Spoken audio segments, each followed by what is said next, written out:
and welcome. You're watching Eagle News America. I'm Ace Ramirez coming to you from Washington, D.C. It's Wednesday evening here, May 26, 2021. Tonight we have updates from several of our correspondents across North and Central America. May Davila in Ciudad de Panama tells us about the country's new short-stay visa as remote worker program. Myla Simbulan in Swarthmore, Pennsylvania. Pennsylvania Department of Agriculture demonstrates safe, effective trap for spotted lanternflies as destructive pest patch escalates. May Ann Manzano Guerzon in Sicklerville, New Jersey. New Jersey to eliminate COVID capacity limit on childcare. And last day for small businesses to avail up to 70% discount on PPEs. Rani Bayuga in Parisburg, Ohio. Vax-a-Million drawing tonight. Vax-a-Million shows effective in promoting vaccinations. David Reggio in Oxnard, California. Los Angeles breaks ground for final part of Purple D line extension. For EBC Sports, Tennis Sumage in New York. Utah Jazz Jordan Clarkson wins NBA Sixth Man of the Year. For arts and culture, Gemily Marinovich takes us to a glass museum in Corning, New York. Elmarie Gonzalez tours us around Orange Beach in Alabama. And for tonight's roundtable, join the team as we make paper airplanes for Paper Airplane Day. Our coverage begins now. Tonight's top story, 8 people were killed in a shooting today at a light rail yard in California, in which the suspected gunman also died. The incident took place at a public transit maintenance yard in San Jose, a Silicon Valley tech hub of almost 1 million people south of San Francisco. Russell Davis, a Santa Clara County Sheriff's deputy, confirms that the deceased suspect was a Valley Transportation Authority or VTA light rail employee. In other news, the United States and Western European members of the UN Security Council call for the International Civil Aviation Organization to urgently investigate Belarus' forced diversion of a commercial flight to arrest an opposition journalist on board. We call on the International Civil Aviation Organization to urgently investigate this unprecedented and unacceptable incident and for full accountability for those responsible.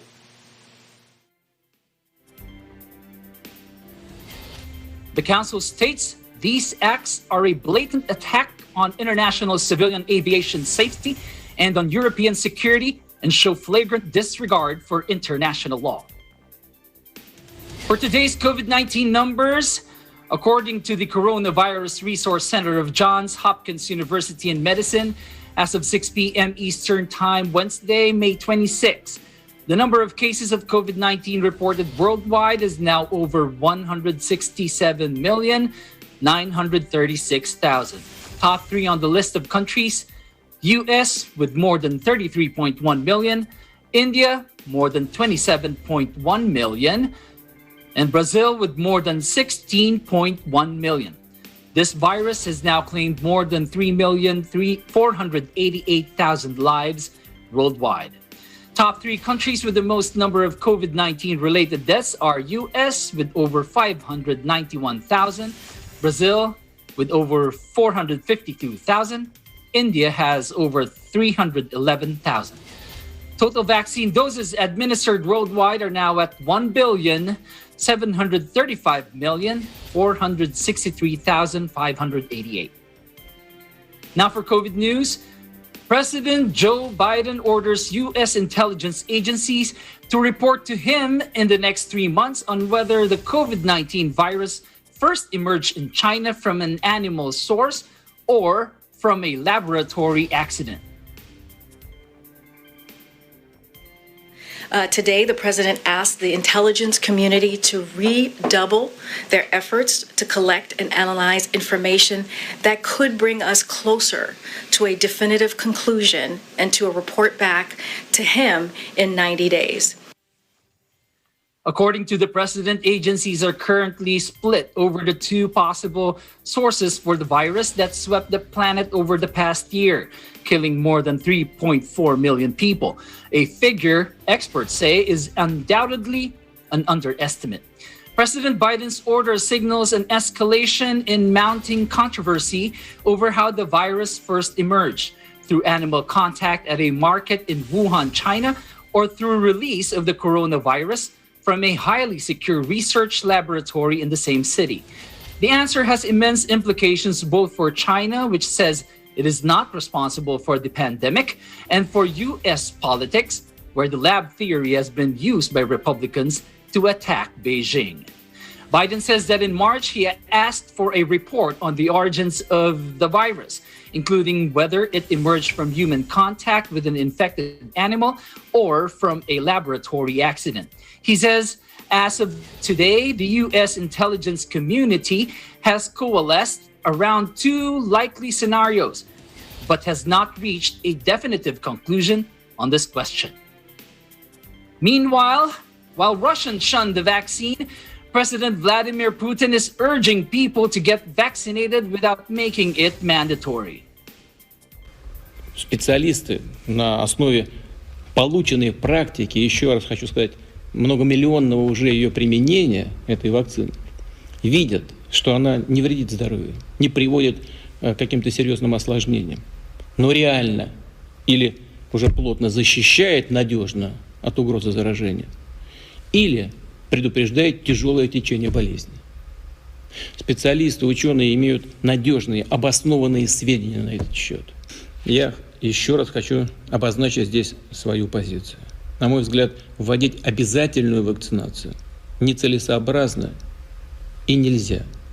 Граждане должны сами осознать эту необходимость.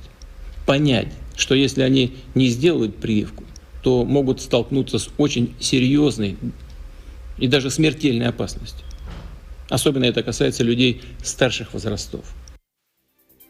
According to a recent poll by the independent Levada Institute, more than 60% of Russians surveyed do not intend to get vaccinated. Less than 11 million people have received 2 doses of the vaccine out of more than 146 million Russians. After months of a muted vaccination campaign when most health restrictions were lifted, the authorities sounded the alarm recently as a new wave of infections seems imminent. In Paris, volunteers undergo antigen tests at the Accor Hotel's arena concert venue as part of a study to test whether COVID transmission is higher than average in a concert environment. Volunteers will undergo a saliva test on the day of the concert, as well as 7 days later. 5,000 people will attend the concert, and 2,500 will serve as a control group at home. Up next, updates from Panama, Alberta, and Pennsylvania. Eagle News America will return in a moment. Stay with us.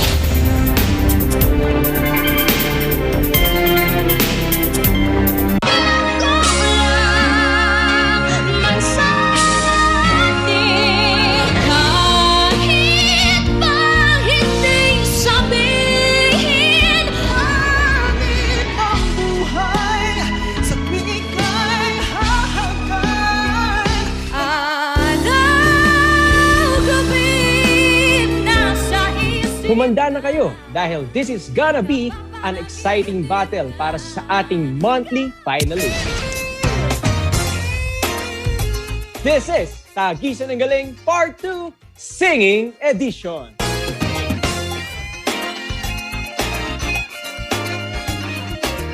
This program is supported by China Bank. Your success is our business. Events happen around us all the time, in our community, in our country, around the world. Events that affect people, move communities, or simply inspire us. Interesting events that people need to know. In these interesting times, we continue to be a competent partner in delivering news about these events.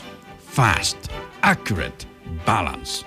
Eagle News, because we live in interesting times.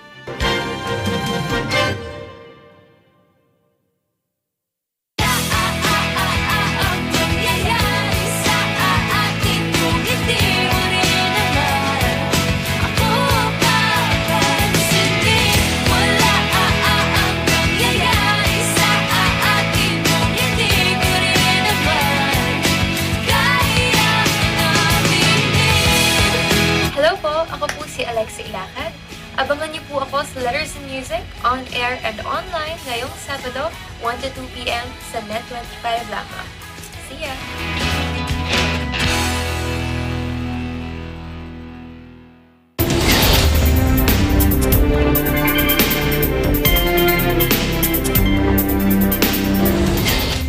Welcome back. You are watching Eagle News America.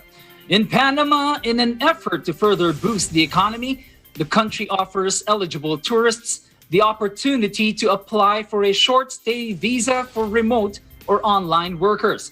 To tell us more about the program, Eagle News correspondent May Davila files this report. Panama launches a new and innovative program called Short-Stay Visa as Remote Worker or Online Worker. The objective is to stimulate economic reactivation by attracting extended stay tourists and digital nomads who can work online from Panama. The program aims to invigorate the economy by stimulating tourism, restaurants, shopping and consumption, and services in general to create more jobs for Panamanians.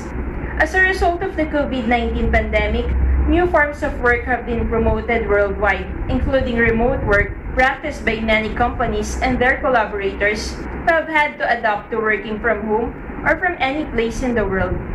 For example, a person who works in the United States but because of COVID safety restrictions has to work from home in another country can decide to do it now from Panama. The program is valid only for tourists whose work, functions, or services take effect abroad and are provided to companies located abroad. They can also apply for independent workers who provide services abroad and whose source of income is from abroad. In other words, people who work locally in Panama or who generate income by providing services to Panamanian companies will not be able to apply to this program. To apply to this program, tourists must meet some requirements. Among them, prove income from a foreign source of more than $3,000 per month or $4,000 per month per family.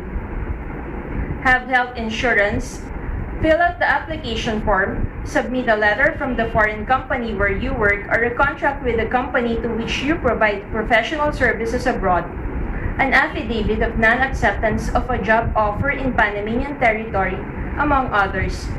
The national government will enable an online platform to process applications for this program that allows a stay of up to 18 months with an initial period of 9 months extendable for a further 9 months. The total cost of the program for the 18 months is approximately $550. Before the pandemic, the tourism sector generated more than 100,000 jobs in total in the national territory. This seeks to reactivate this important sector for the Panamanian economy. Desde Ciudad de Panama, May Davila, Eagle News. Vivimos en tiempos interesantes. Thank you, May. A kind of destructive pest has been spotted in Pennsylvania, and so the state teaches residents on how to trap them safely and effectively. To tell us more about it, Bureau Chief Myla Simbulan is with us tonight. Myla. Thanks, Ace. So, a specialist from the Pennsylvania Department of Agriculture demonstrated how homeowners can use a circle trap to eliminate large numbers of destructive spotted lanternflies without harming beneficial pollinators or small animals. Let's take a look. Previously, you may recall we've been using sticky bands. We discovered with the circle traps, this is actually a modified pecan weevil trap. And the idea is that as the lanternfly climb up the tree, they will get captured inside of the circle trap. So this is a much more effective trap. It's safer for other animals, so they're not getting captured in there as well. So we have two examples for you here today. This is a purchased circle trap, which I'll be demonstrating how to put up on the tree. We'll eventually put a bag on there, and that's what captures the lanternfly. But everything that you need to build one, you can actually do yourself. Everything is just purchased from a local hardware store. The general items that you need are some wire screening. That's for the major part of it. You need 2 pieces of wood. We cut some tops off of some plastic jugs. These will actually get attached together with some duct tape, which is what you'll need there. And a Ziploc bag and a zip tie. We've got 2, but you only need 1. According to estimates based on current temperatures, lanternflies are approximately 50% hatched in the southernmost counties that have known insect populations in Pennsylvania, with the southeast being slightly farther along. The invasive pest will be active and will reproduce and spread until fall frost. Penn State Extension's website includes instructions for making your own circle trap using easily obtainable items including plastic milk jugs, duct tape, screen wire, twine, hot glue, and gallon-sized food storage bags. Traps can also be purchased through agriculture and nursery supply stores. In March, the state's quarantine to control the insect expanded to 34 counties. The 8 new counties have isolated insect populations rather than widespread infestations. Quick, aggressive treatment of newly identified lanternfly populations in Pennsylvania has been funded through the Rapid Response Disaster Readiness line of Governor Wolf's Pennsylvania Farm Bill for the past 2 years. The 2021-22 PA Farm Bill proposes another $2 million to combat spotted lanternfly, plus an extra $1 million for fast response in the event of another agricultural disaster. Businesses that operate in or travel through quarantine counties are required to obtain a spotted lanternfly permit. Homeowners with questions about treatment are encouraged to contact their local Penn State Extension office or learn about management, including approved sprays, online. Pennsylvanians who live inside the quarantine zone should also review and sign the compliance checklist for residents. For our weather here, Ace, right now in Swarthmore, it's 74 degrees Fahrenheit or 23 degrees Celsius with mostly cloudy skies. I don't know if you can hear the thunderstorm, but yes, it's been raining and there's thunder since this afternoon. In Swarthmore, Pennsylvania, Miles Simbulan, Eagle News, we live in interesting times. Back to you, Ace. Thank you, Myla. And yes, I can hear the thunder from here. Well, so lanternflies are different from fireflies, correct? Oh, yes. Yes, they are. Okay, tell us more about spotted lanternflies. So the spotted lanternfly, or we'll just make it short, SLF. They also call it SLF. Or another name is the scientific name is like Corma delicatula. It's it's an invasive plant hopper native to Asia. And it was first discovered here in Pennsylvania in Berks County in 2014. So SLF feeds on sap from a myriad of plants, but it has a strong preference for plants important to Pennsylvania's economy, including grapevines, maples, black walnut, birch, and willow. So SLF's feeding stresses the plants, which can decrease their yield, and in some cases, it will cause death to the plant. Ace? Oh, okay. So it kills plants. Mm-hmm. How do they affect the agricultural industry? Is this really a massive problem for agriculture? So Ace, since it's been here since 2014, the SLF can impact what they call viticulture or grape, fruit tree, plant nursery, and timber industries. It has really big effect on the timber industries. And those type of industries contribute to billions of dollars each year to Pennsylvania's economy. Actually, in 2019, Economic Impact Study estimates that that uncontrolled this insect could cost the state 324 million annually and more than 2,800 jobs. So it does have a great impact on the agriculture and the economy. It does. It does have, yes. I was just watching your B-rolls. I don't think I got a good glimpse of the spotted lanternfly. Have you spotted a spotted lanternfly? Yes, I actually did. And when I saw it, I have to like, because I had this report, like, I believe last year. So I've known spotted lanternfly.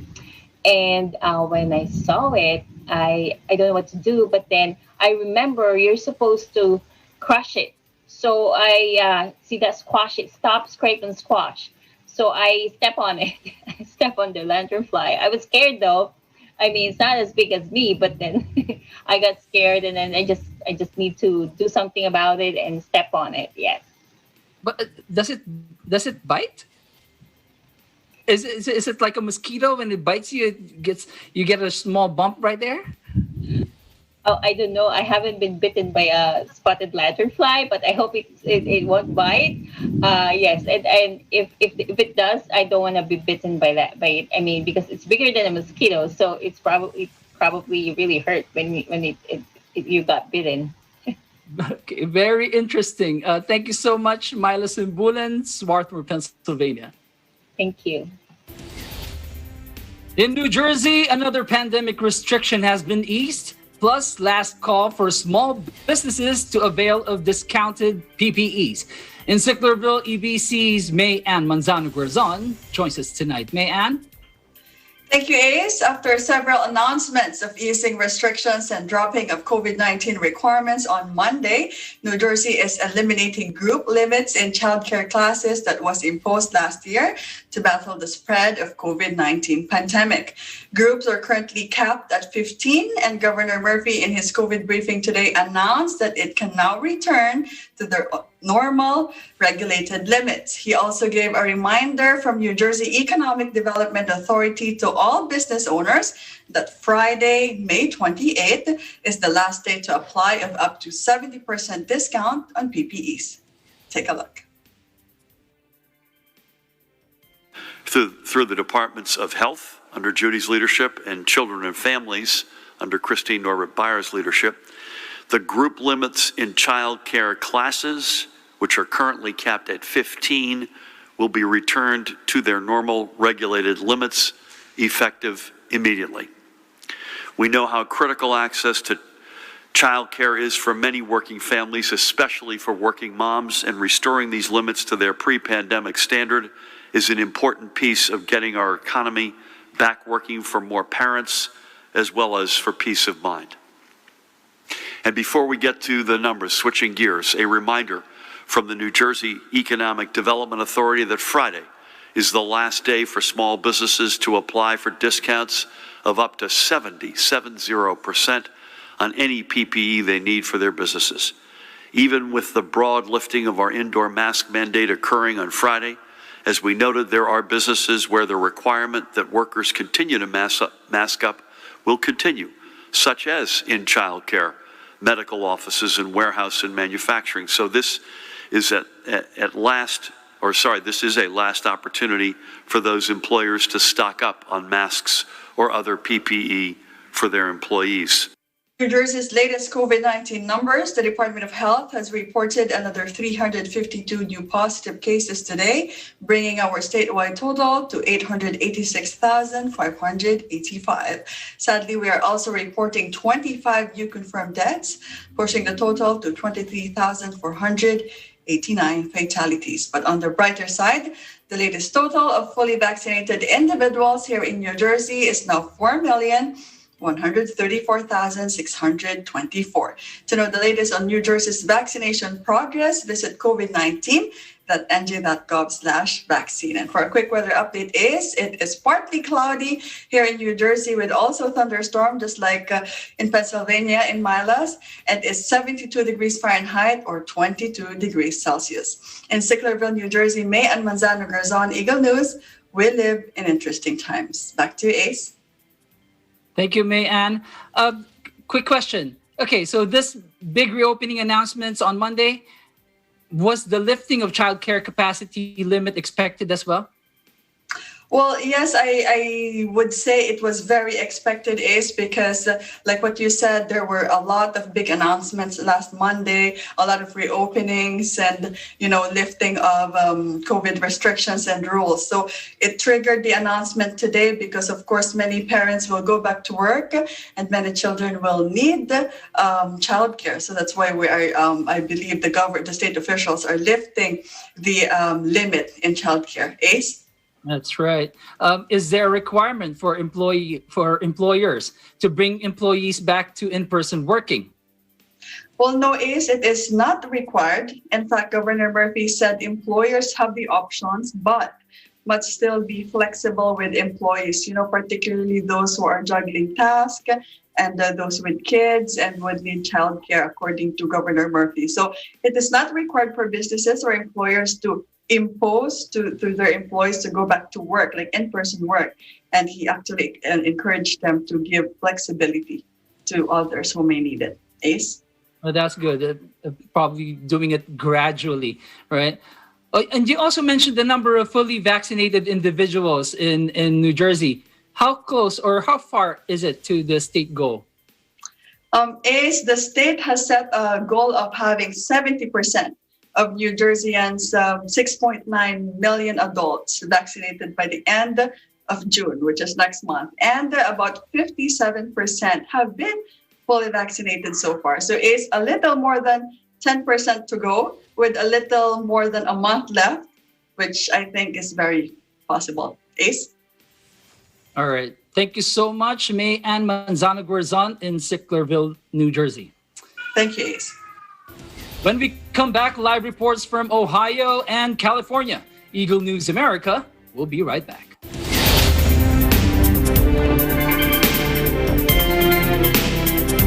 Start up your weekday mornings with edutainment, news, and information kasama ang inyong paboritong Net25 shows. Samahan ang inyong paboritong morning barkada sa Pambansang Almusal at 5 a.m. Tatalakayin mga pangunahing balita sa pagtutulungan ng Radyo Agila at Net25. Samahan si Weng de la Fuente sa Balitalakayan, 7 a.m. Saganang Mamamayan at 8 a.m. NHK World at 9 a.m. Eagle News International at 10 a.m. At mga balitang dapat niyong malaman mula sa Agila, Pilipinas at 11 a.m. This is your morning startup every weekday mornings only here on Net25.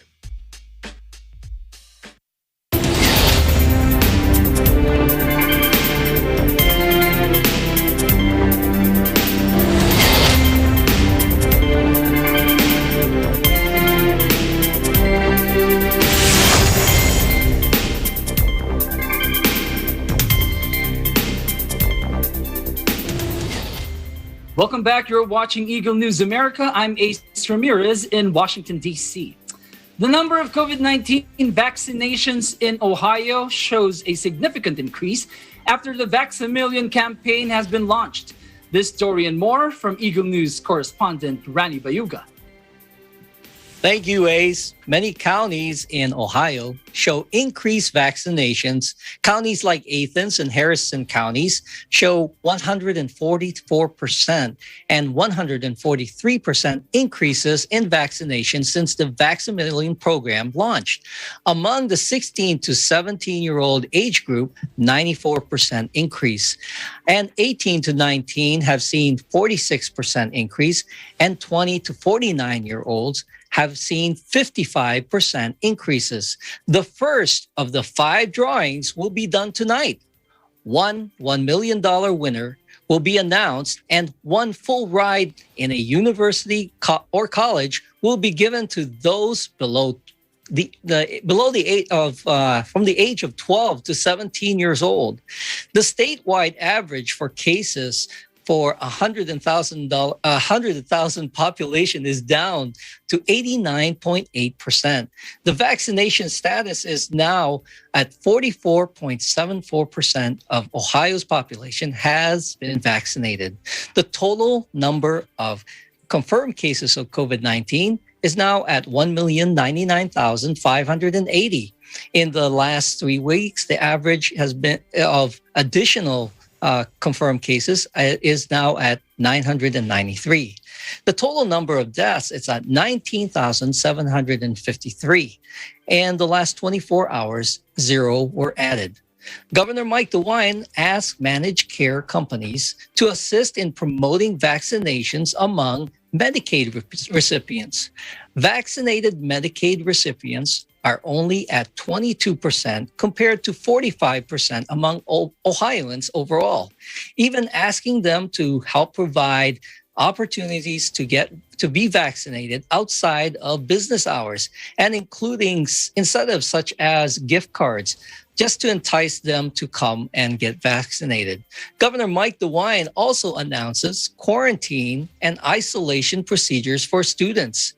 Students who have not received their vaccinations should isolate if found positive for COVID-19 and should quarantine when exposed to COVID-19 outside of the school settings. Those who have received vaccinations are not required to quarantine if they do not show any symptoms. Governor Mike DeWine states, while these are not state health orders, isolation and quarantine are standard infection control practices that have been used successfully for hundreds of years. These practices are the same practices that are used for many other communicable diseases, including measles and mumps. Perrysburg, Ohio, Ronnie Bayuga, Eagle News. We live in interesting times. Back to you, Ace. Ronnie, thank you so much. It looks like this Vax-a-Million program is causing a Vax-a-Million positive results. Any information on who won the Vax-a-Million drawing tonight? It was drawn just before 8 o'clock. The $1 million winner, Abigail Bugensky of Silverton, and then the 4-year scholarship. Now, this is a great scholarship. Joseph Costello of Englewood. So it's going to be, these two just are the first of 5 to win. So it's going to be interesting in the next 4 weeks. Every Wednesday, they're going to announce a winner. So every week, there's a $1 million winner and correct. Full scholarship, right? Yes. College, right? Yes. That's a great program. Tell us about the prices. So the $1 million, in order for you to qualify, you have to be 18 years old and older, a resident of Ohio, and you've already at least gotten 1 vaccination. And then for the 12-year-old to 17-year-olds, they're not, they win a scholarship, a full ride. It includes 4 years of their tuition, their books, their even room and board. That's all included in the scholarship for them. And so that's a great opportunity for Ohioans. And all you have to do is get vaccinated. Yes. Right? How many actually participated in the program?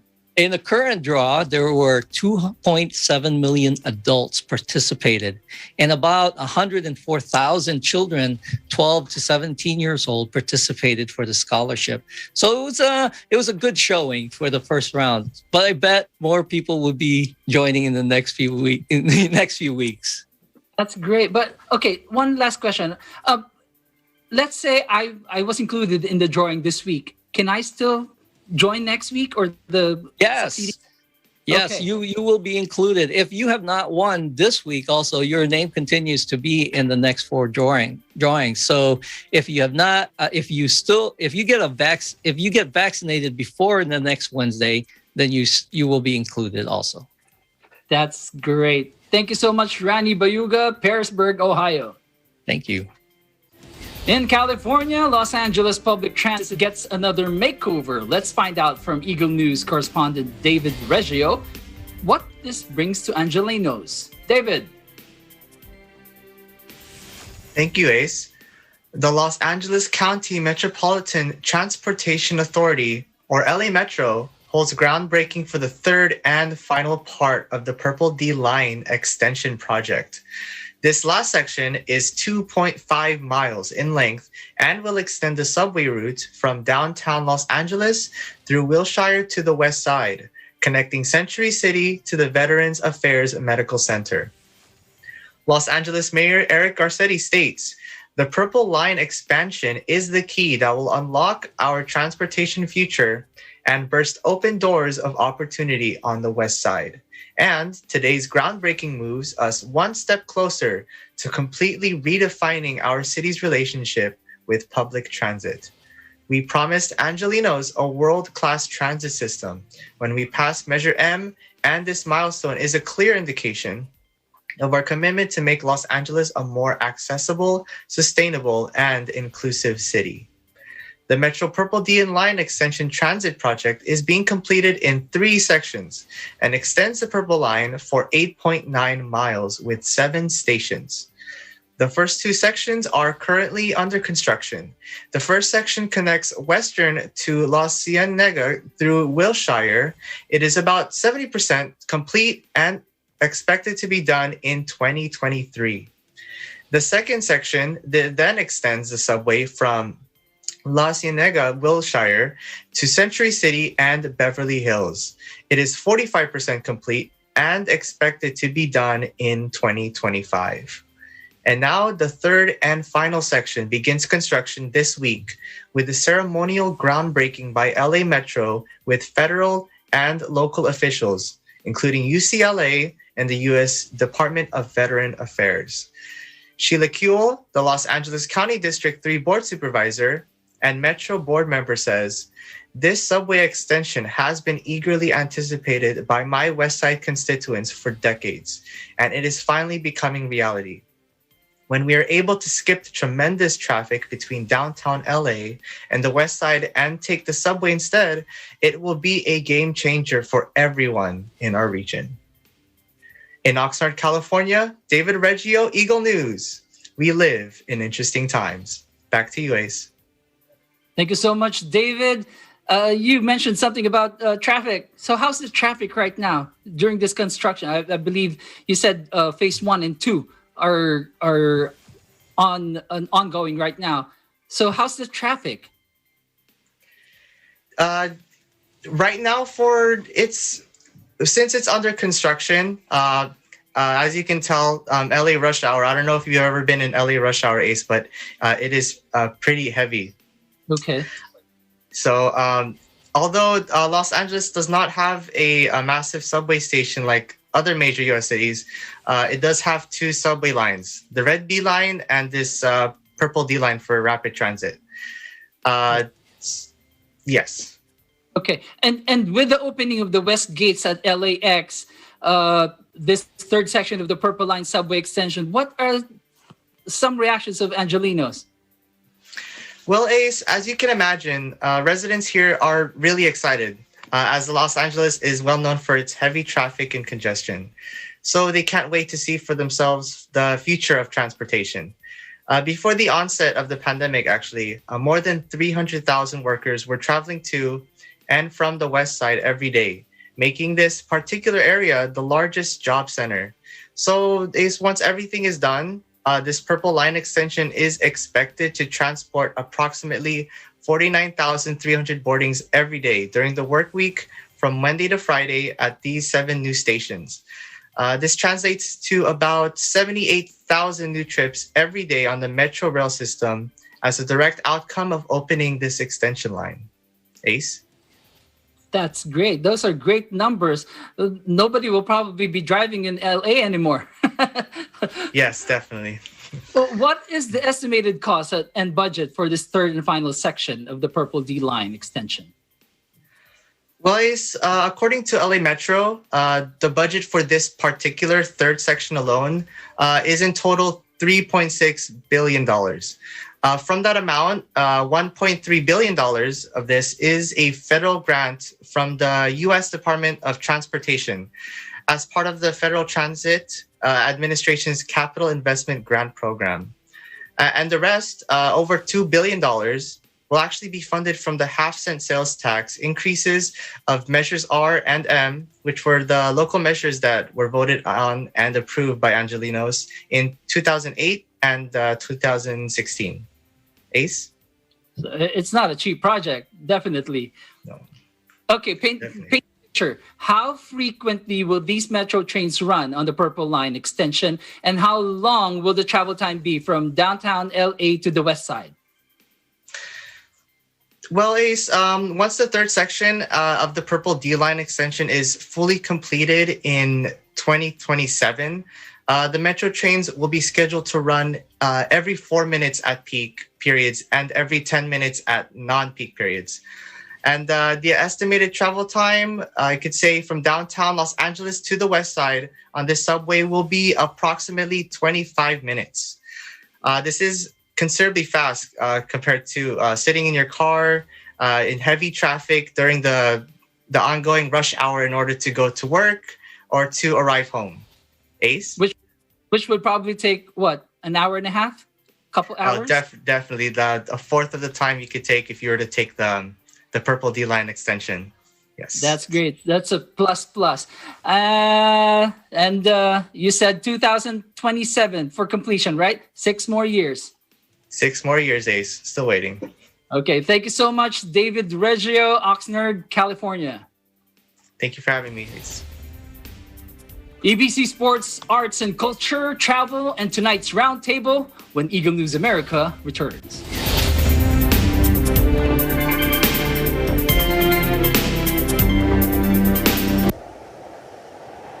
Innovation, digital disruption, globalization. Startups, micro, small, and medium enterprises, as well as large corporations, all face interesting challenges in the market today. Peek into the world of exciting opportunities and partnerships to drive growth with the latest business news and information.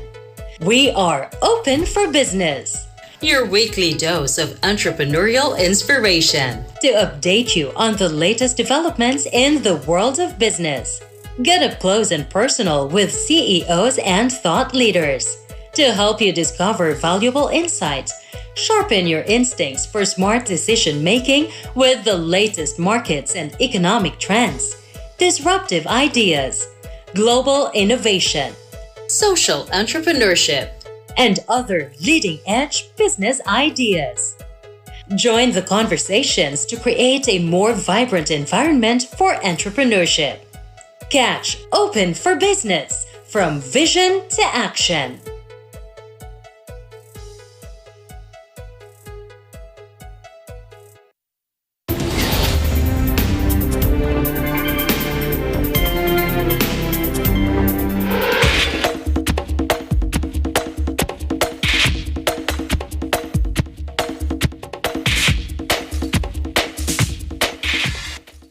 And now for sports news, the NBA Awards 2020-2021 finalists have been released. To tell us who the NBA sixth man is, here's Tenny Sumage from our New York bureau. Tenny. Thanks, Ace. Jordan Clarkson has been playing in the NBA for 8 seasons with the Lakers, Cavaliers, and currently with the Jazz.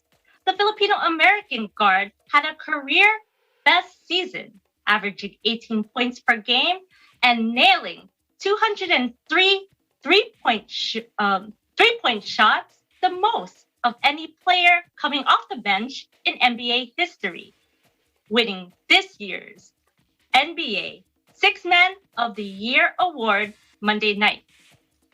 The guard was surprised and credits the Jazz organization for his improvement. It's been a journey. It's just part of the NBA career. I'm happy, really excited. Came as a surprise to me. This is my first time really being on a winning team and having a piece of it, and having a role in it. I went to the finals with Bron and that Cleveland team. But I was still young, working trying to get to this point to, where I really understand the game and, stuff like that. I still have a lot of room to grow, but, the biggest thing for me is it's just been winning. And this team is just amazing. These guys, I've been so open with them and transparent. They almost feel like family. So the winning and, building this relationship with my teammates and everybody here with this organization, it's been, those are the biggest highlights for me throughout this season. And, hopefully we come to, what we want to get done in this playoffs, and that's win a championship and compete for a championship. That would be the biggest highlight of, my year. And teammate Donovan Mitchell is slated to return to the lineup tonight in Game 2's game against the Memphis Grizzlies. And this is just in, Ace. The New York Knicks even their series with the Atlanta Hawks at 1 game apiece. In New York, Teddy Subagi, Eagle News, we live in interesting times. Ace, back to you. Thank you so much, Tenny. So let's talk about the Jazz's chances of making the NBA Finals. How do you like that? Well, the Jazz have been one of the most interesting teams this season. And Jazz basketball hasn't been this interesting since the Karl Malone, John Stockton days back into the 1990s. So I'm really excited to see how they will move forward or not, depending on whether Ja Morant will crush the Jazz hopes of earning their first NBA title in franchise history. But I'm sure the Philippines are rallying behind the Jazz due to Jordan Clarkson's popularity and his Filipino heritage.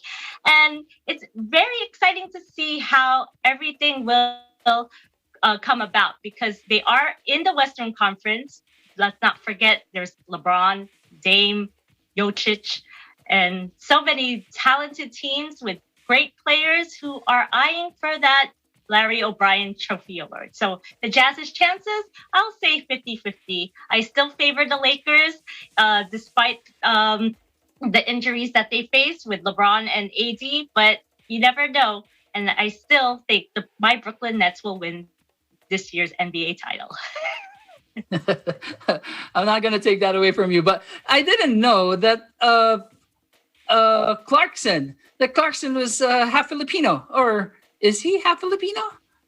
He's a quarter Filipino. His grandmother is Filipino. And I've had the privilege of interviewing him when he was in the part of the Cleveland, when he was still with the Cleveland Cavaliers. And he's very, very proud of his Filipino heritage. He always loves to visit, loves to see the basketball players in their chinelas, playing in the street. He did a great documentary of Kobe Bryant about how big he is in the Philippines. He's also slated to play for the national team, if I'm not mistaken, in this year's Asian Games or somewhere I read. Great. Somewhere over.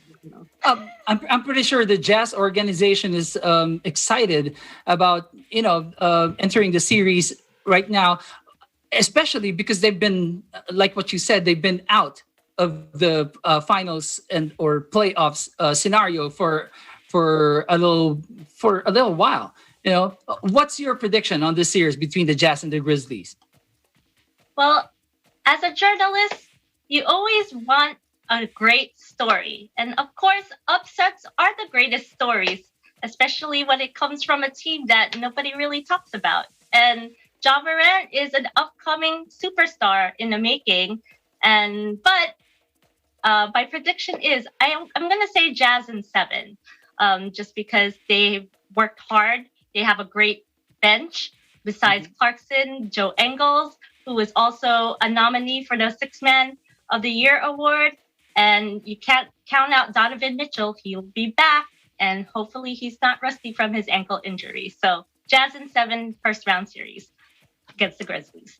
You love that come from behind stories, huh?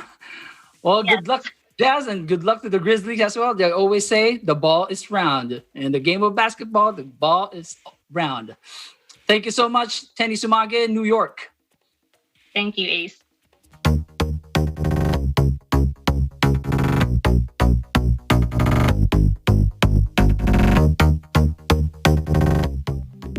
Let's take a trip to Corning, New York, where a glass museum brings sparkle to the city. Eagle News correspondent Gemily Marinovich with the details.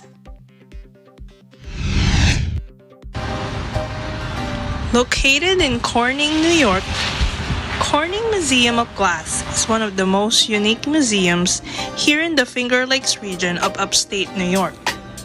Founded in 1951, this museum features thousands of glass art and objects.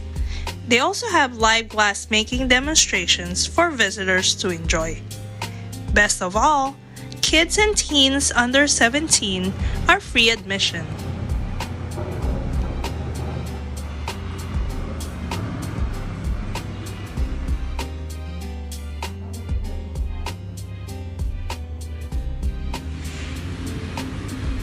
Now it's hard to see which color is which because it's hot. Now,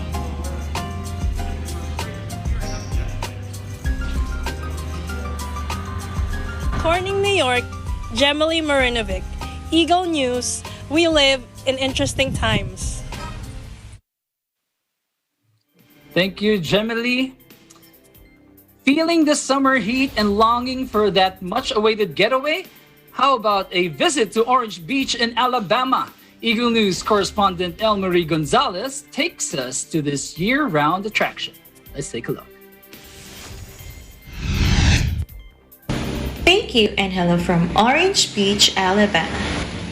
Today, we will explore one of the hidden gems in the state of Alabama, the town and the shores of Orange Beach, just a few miles from the Gulf Shores. The town of Orange Beach is named after the citrus groves that were planted during the early 1900s but were destroyed by the severe weather and hurricanes.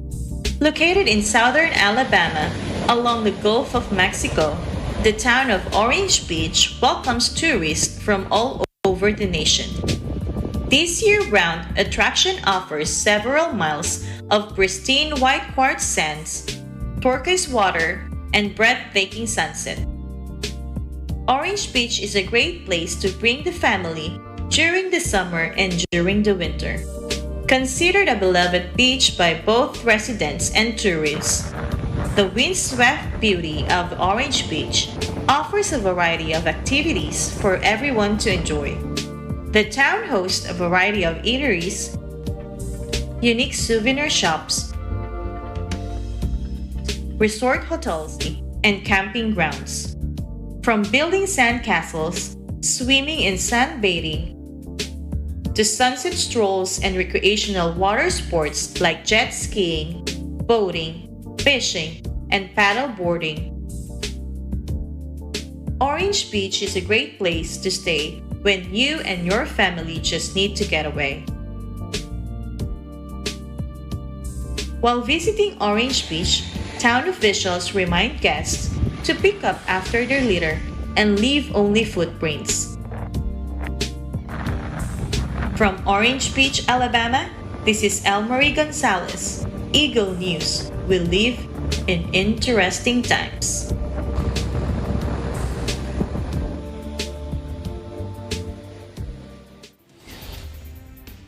Thank you so much, Elmarie Gonzalez from Orange Beach, Alabama. So today is May 26th.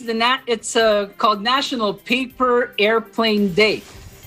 In celebration of this day, National Paper Airplane Day, we'll challenge the team to make their own paper airplanes.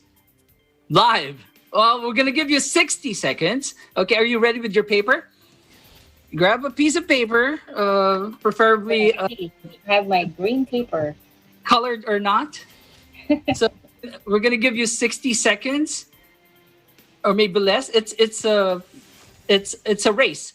Whoever finishes first, you say I'm done. Okay, and you show your paper airplane to the camera, to our viewers. Okay. So what's the price? The price. That's a very good question, Myla. The price is another paper airplane. But, we'll ask our producer. Ohio is a lot of money. That's right, Vax-a-Million. Yeah, if I win, I'll give everyone $1. Just kidding. Yes. Okay. I'll buy everyone a boba. Get ready. Okay with that. Your paper. And ready. Get set. Wait. We haven't started yet. What are you doing? I already folded it in half. Go. Go. I'm folding right now. It's been a while. I don't know how to. I should call my son. To do that, did you just do that, or did you do that earlier? But it's done. Who's done? Tenny's already done. What? Done. What? Not yet. So Randy's done too.